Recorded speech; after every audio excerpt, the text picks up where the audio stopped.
Hey, and welcome to Lena Listens. My name is Lena, coming to y'all with my thoughts and reviews about the JBP. All right, y'all, for starters, we have Mona on this episode. A little change of pace from her Saturday pods. Not mad at it, not mad at it at all. The gang recaps some of the responses they were receiving after the week they've had, coming off of the blow up between Mark and Flip, and the rant/speech from Joe. Angela Rye was in communications with Flip, and he said she was nice and that she apologized. Question to y'all would be, can you see the GBP and the NLP? Wait, let me rephrase. The Native Land Pod, because I saw some folks getting on me in the comments saying we don't know what the NLP is, and to use the whole name. With that being said, can y'all see them coming together for a pod with Mark being the bridge between the two? Is that something y'all would like to see? Let me know. Now, a part of me wonder how this will turn out, especially considering that Charlamagne and Angela Wright are great friends.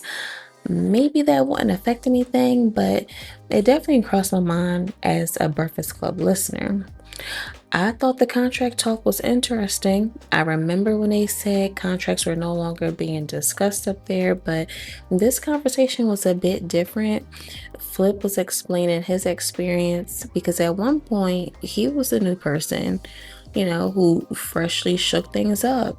And he went into explaining how he can navigate this new iteration with the addition of Mark and Mona, basically finding your pocket and making it all gel, right? It made me think about Ish and Ice because they've seen this twice over. They had to deal with all kinds of changes and additions. Mark and Mona understood where Flip was coming from, and I agree with Mark. He basically said instead of coasting, because Flip mentioned coasting, to continue to give it your best, even if there's additions, and I agree with this wholeheartedly. Always continue putting your best foot forward. I know the saying is don't let someone trick you out of your position, but in this case, don't let you trick you out of your position. Don't get in your own way and let your mind play tricks on you. Show up and show out. Simple as that. I know the pressure and expectations may be a bit high, especially since there's a grading system in place, so they say. So it's probably easier said than done because we're not up there. But Flip always say he bets on himself, so apply that mentality to this whole new iteration thing and find your pocket. Speaking about the new people, Joe called Mona out for being long-winded on one of the segments, and I knew it would happen eventually. It was a matter of time. Towards the end of the pod, Mona says she feels like she's being silenced, but I don't think so. Well, given from what we see anyway. I like that Mona engages for all of the subject matters, and she asks all them questions up there while doing so.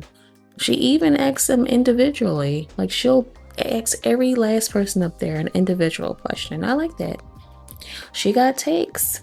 And she learned what an A mic is in real time and the other levels. She's definitely learning her pocket up there slowly but surely. Not gonna hold y'all. I kind of wish she watched the pod before coming on though, just so that she can know what to expect, get a feel for the co-host prior to coming up there, the game tapes. See how things operate a little bit, even though you don't really know or have a full understanding until, you're up there in real person, like in person.